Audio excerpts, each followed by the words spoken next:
स्वागत है आपका 28 जुलाई के करंट अफेयर्स में। हमारा पहला क्वेश्चन है, हाल ही में किस बैंक ने एनआरआई महिलाओं के लिए non resident saving bank account non residential externals Eve plus launch किया? हमारा उत्तर है सी, फेडरल बैंक। यह अकाउंट जो विशेष रूप से नॉन रेजिडेंट महिलाओं की वित्तीय ज़रूरतों को ध्यान में रखकर डिज़ाइन किया गया है। यह अकाउंट सौंदर्य, स्वास्थ्य देखभाल, भोजन, खरीदारी, यात्रा और मनोरंजन पर विशेष छूट सहित अनुकूल ऑफर प्रदान करता है। आइए जानते हैं फेडरल बैंक के बारे में। फेडरल बैंक की स्थापना 23 अप्रैल 1931 को की गई थी। इसका tagline your perfect banking partner है।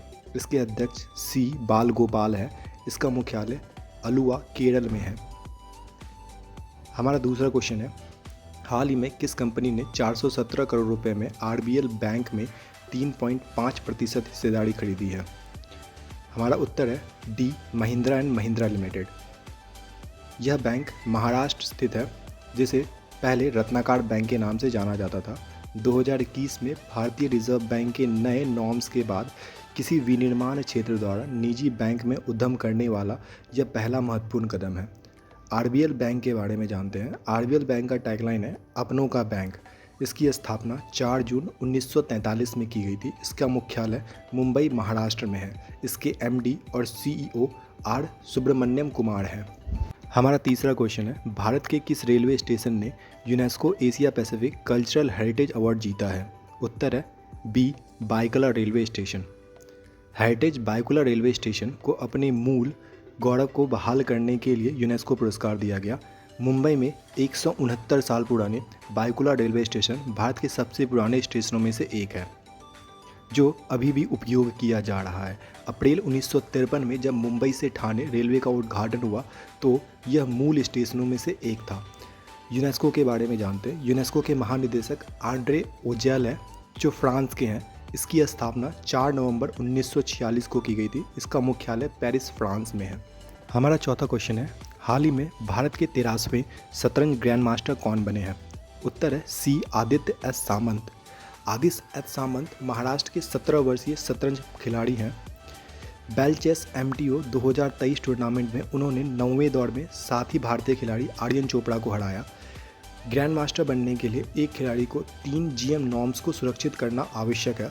जीएम बनने के लिए खिलाड़ी को 2500 येलो पॉइंट की लाइव रेटिंग को पार करना आवश्यक है। हमारा पांचवा क्वेश्चन है, उस रोबोट का नाम क्या है जिसे वैज्ञानिकों ने मटेरियल टेस्टिंग को अधिक कुशलता से करने के लिए विकसित किया? हमारा उत्तर है ए, रोबो मैपर। वैज्ञानिकों ने प्रशिक्षण में नई सेमीकंडक्टर मटेरियल विकसित करने के लिए इस रोबोट को बनाया है। यह वैज्ञानिकों को बहुत कम समय में मटेरियल टेस्टिंग करने में मदद करेगा, जिससे लागत और ऊर्जा भी कम होगी और पूरी प्रक्रिया अधिक टिकाऊ होगी। हमारा छठा क्वेश्चन है, माइकल फ्रैंकलिन लिटरेरी अवार्ड 2023 किसने जीता? उत्तर है सी, शंकरी चंद्रन। शंकरी चंद्रन श्रीलंकाई मूल की ऑस्ट्रेलिया लेखिका है, जिन्हें अपनी पुस्तक चाय टाइम एट सिनामन गार्डन्स के लिए पुरस्कार मिला है। यह पुस्तक परिवार, याद, समुदाय और नस्ल के बारे में कहानी है।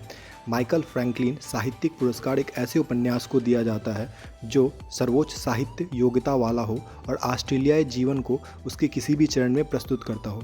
इसकी स्थापना माइकल फ्रैंकलिन की इच्छा के अनुसार की गई थी, जो एक मशहूर लेखिका थी। हमारा सातवां क्वेश्चन है, हाल ही में कौन सी राज्य सरकार डॉक्टरों की रिटायरमेंट की आयु बढ़ाकर 65 वर्ष करेगी? उत्तर है डी, उत्तर प्रदेश। उत्तर प्रदेश में डॉक्टरों की कमी को दूर करने के लिए राज्य सरकार सरकारी डॉक्टरों की रिटायरमेंट की आयु 62 वर्ष से बढ़ाकर 65 वर्ष करने का विचार कर रही है। जो डॉक्टर 65 वर्ष की आयु तक काम करने का विकल्प चुनते हैं, वही कोई प्रशासनिक पद नहीं संभालेंगे। रिपोर्ट में कहा गया है कि विभाग ने उन डॉक्टरों को नौकरी छोड़ने का विकल्प देने का भी प्रस्ताव किया है जो 62 वर्ष की आयु के बाद काम नहीं करना चाहते। ये फैसला इसलिए लिया गया है क्योंकि राज्य में 19,000 स्वीकृत पदों पे मात्र 14,000 डॉक्टर कार्यरत हैं। हमारा आठवां क्वेश्चन है, हर साल किस तारीख को विश्व हेपेटाइटिस दिवस मनाया जाता है? उत्तर है डी, 28 जुलाई। विश्व हेपेटाइटिस दिवस हर साल 28 जुलाई को मनाया जाता है। यह दिन जागरूकता बढ़ाने और हेपेटाइटिस वायरस के खिलाफ वैश्विक कार्रवाई को प्रोत्साहित करने के लिए मनाया जाता है। विश्व हेपेटाइटिस दिवस 2023 का थीम है वन लाइफ वन लिवर। विश्व हेपेटाइटिस अलायंस की स्थापना 2007 में हुई थी, जिसने 2008 में पहला सामुदायिक संचालित विश्व हेपेटाइटिस दिवस आयोजित किया था। यह नोबेल पुरस्कार विजेता वैज्ञानिक डॉक्टर बारूक बलमर्ग की जयंती के उपलक्ष्य में मनाया जाता है। यह नोबेल पुरस्कार विजेता वैज्ञानिक डॉक्टर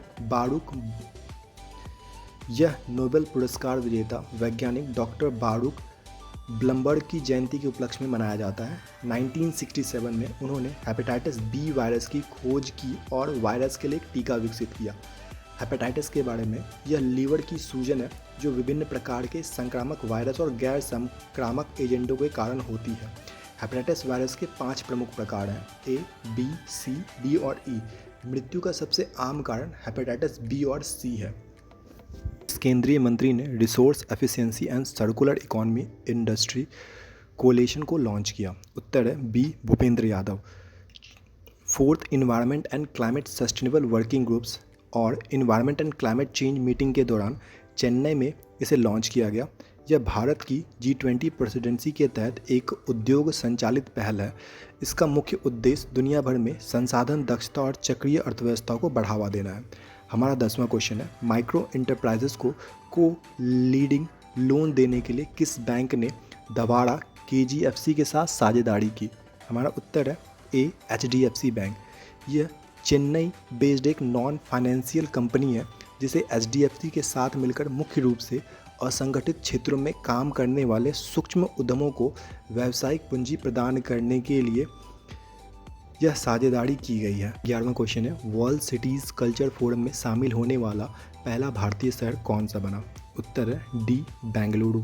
कर्नाटक की राजधानी Bengaluru world cities culture forum का हिस्सा बनने वाला पहला भारतीय शहर बना और यह इस फोरम में शामिल होने वाला 41वां शहर बन गया। वर्ल्ड सिटीज़ कल्चर फोरम शहरों का एक वैश्विक नेटवर्क है जो भविष्य की समृद्धि में संस्कृति की भूमिका का पता लगाने के लिए जानकारी साझा करता है। वर्ल्ड सिटीज़ कल्चर फोरम की स्थापना 2012 में लंदन के deputy mayor for culture and the creative industries Justin Simons द्वारा की गई थी। हमारा 12वां क्वेश्चन है, हाल ही में national martyrs memorials and the national museum for railway safety का उद्घाटन कहाँ किया गया है? हमारा उत्तर है सी, लखनऊ। इसका उद्घाटन director general of railway protection force Shri Sanjay Chandra द्वारा किया गया। यह 4800 वर्ग मीटर में फैला हुआ है। इस स्मारक में 1997 से लेकर वर्तमान में 1014 शहीद RPF कर्मियों के नाम उकेरे गए हैं और रेलवे पुलिस बल की ओर से उन्हें श्रद्धांजलि दी गई है। धन्यवाद, मिलते हैं अगले वीडियो में।